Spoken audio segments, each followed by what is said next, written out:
Selamat bertemu kembali dalam renungan hari ini, Bapak Ibu Saudara, dengan ayat pembukaan dari Yohanes 1 ayat 14.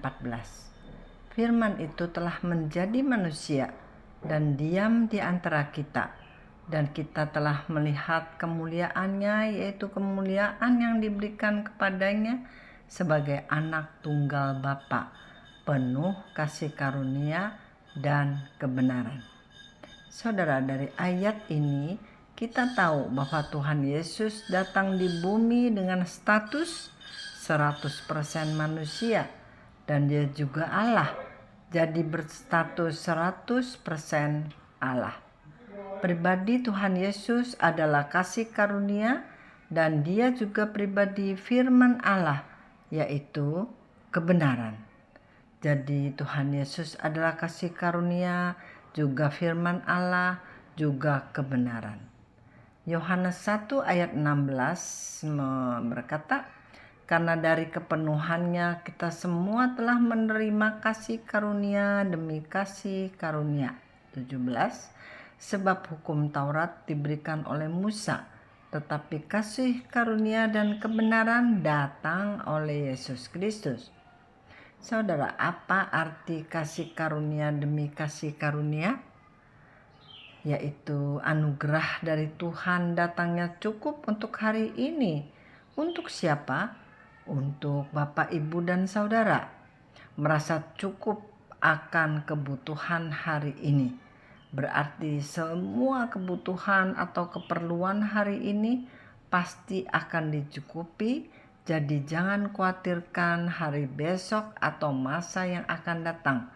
Hal itu akan datang waktu besok atau masa yang akan datang. Itulah kasih karunia demi kasih karunia. Waktu Paulus menanyakan duri di dalam daging, jawab Yesus adalah kasih karuniaku cukup untuk hari ini. Artinya Tuhan memberikan anugerahnya tidak sekaligus, tetapi cukup untuk hidup hari ini. Bagaimana tentang besok? Kasih karunia-Nya akan datang besok. Di dalam 2 Korintus 12 ayat 9 mengatakan, tetapi jawab Tuhan kepadaku, cukuplah kasih karuniaku kepadamu, sebab justru dalam kelemahanlah kuasaku menjadi sempurna. Sebab itu terlebih suka aku bermegah atas kelemahanku, supaya kuasa Kristus turun menaungi aku. Saudara, di atas disebut bahwa hukum Taurat diberikan oleh Musa. Jadi status Musa di sini adalah hamba atau seseorang yang disuruh untuk membawakan hukum Taurat. Tetapi kasih karunia dan kebenaran datang sendiri oleh Yesus Kristus. Jadi statusnya adalah tidak diberikan tetapi datang. Dan kasih karunia dan kebenaran adalah pribadi Yesus sendiri, dan kedudukannya adalah di atas hamba atau hukum Taurat, melainkan anak. Di Galatia disebut kamu akan jatuh dari kasih karunia kalau mengharapkan kebenaran dari hukum Taurat. Dari Galatia 5 ayat 4, kamu lepas dari Kristus jikalau kamu mengharapkan kebenaran oleh hukum Taurat. Kamu hidup di luar kasih karunia. Di dalam bahasa Inggrisnya, you are fallen from grace. Dari sini saudara terlihat jelas bahwa kamu hidup di luar kasih karunia.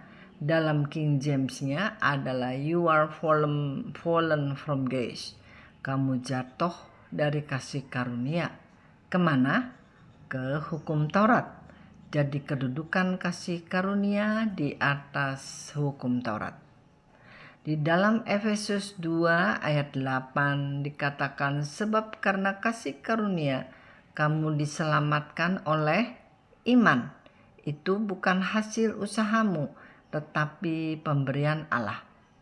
Saudara, tampak bukan bahwa keselamatan yang kita dapatkan adalah 100% pemberian dari Allah, bukan hasil usaha kita.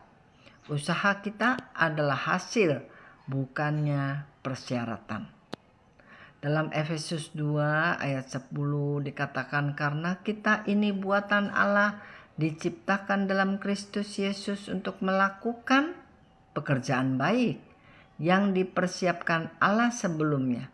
Ia mau supaya kita hidup di dalamnya. Jadi kita dipersiapkan setelah diselamatkan untuk apa? Untuk melakukan pekerjaan-pekerjaan baik. Apa orang yang sudah diselamatkan karena pemberian dari Tuhan itu for free sanggup berbuat dosa lagi?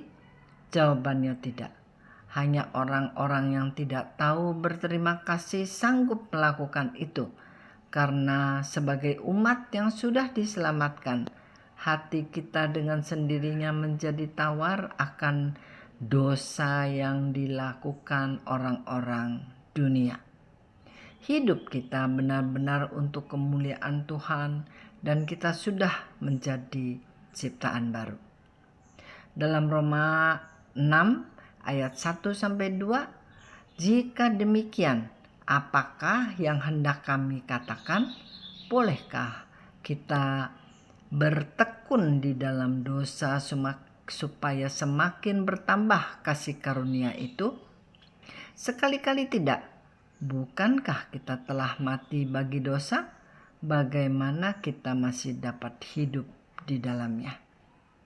Allah Bapa, Saudara sudah mengorbankan anaknya yang dikasihinya, mati menebus dosa-dosa kita. Apakah kita sanggup berbuat dosa lagi dengan sengaja?